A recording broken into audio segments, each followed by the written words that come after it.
最近，美国顶尖大学又放出了一个重要信号，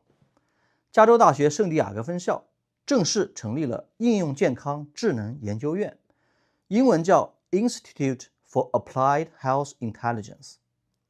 很多人会觉得这不过是大学又新成立了一个研究机构，但在我看来呢，它释放的是未来10年医疗行业发展的新方向。大家好，我是硅谷葛老师。过去20年，医疗的发展主要依靠2个方向，一个是新药，一个是新器械。而未来10年，第3股力量已经出现，那就是人工智能。注意，它不是简单的让 AI 帮医生写病历，而是要让 AI 真正参与整个医疗体系。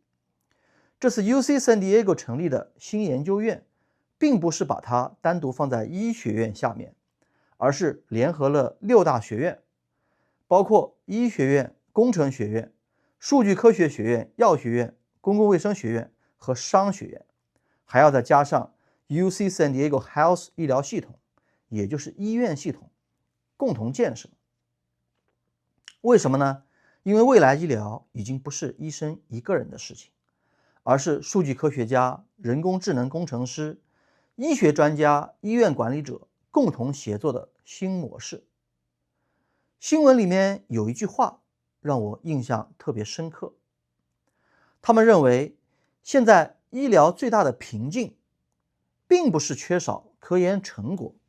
而是最后1公里。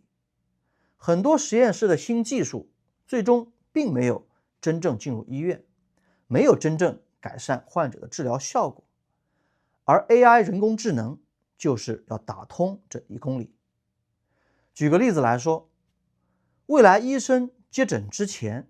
AI 已经分析好了你的电子病历、体检数据、影像资料、基因信息，甚至你手表记录的睡眠心率和运动数据，提前预测风险，给出辅助诊疗建议。医生更多负责最终决策，而不是从零开始查资料。这意味着什么呢？医疗正在从经验驱动逐渐走向数据驱动。更值得关注的是， UC San Diego 还给这个研究院定下了一个目标，汇聚50多位教授，培养750多名相关人才，希望借此成为全美 AI 医疗领域的重要中心。大学为什么要投入这么大的资源？因为他们判断这就是未来。对于医生和家长来说，这件事情也值得思考。未来真正有竞争力的人才，不再只是懂计算机，也不是只是懂医学，而是能够站在2个学科交叉点的人。如果今天让我给高中生推荐未来10年最值得关注的方向，我仍然会重点关注人工智能与计算机专业、数据科学、生物医学工程、生物信息学以及医学与 AI 交叉领域。这些方向呢，很可能诞生下一代医疗创新者。很多重大产业的变化，并不是说等新闻告诉你已经发生了，而是当世界顶尖大学开始布局的时候，未来就已经悄悄地开始了。关注硅谷葛老师用教授 CEO 的视角，从就业看产业，从产业看未来。